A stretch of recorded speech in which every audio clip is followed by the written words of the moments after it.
మనం నిశ్చితార్థము చేయబడిన వారము, మనము నిశ్చయించబడిన వారము.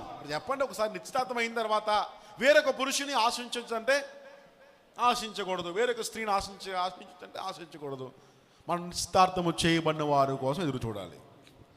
అలాగే మనం యేసు ప్రభుతో నిశ్చితార్థము చేయబడిన వారము. వివాహపు లేదా బాప్తిస్మ కార్యక్రమం ద్వారా ఇది సిద్ధపాటు సమయం కాబట్టి మన విశ్వాసమును బట్టి యేసు ప్రభుని చేర్చుకున్న నాటి నుండి తిరిగి ప్రభువుని కలుసుకునేంత వరకు ఆ విశ్వాసము ద్వారానే మనం బ్రతకగలగాలి. ఆమేన్, హల్లెలూయా. ఇంకా రాహాబు బిడ్డలారా మరలా పాపం చేయడానికి ఆమె ధైర్యము చాలించలేదు. ఆమె పాపం చేయడానికి ఆమె ఏమాత్రం ధైర్యం చేయలేదు బిడ్డలారా.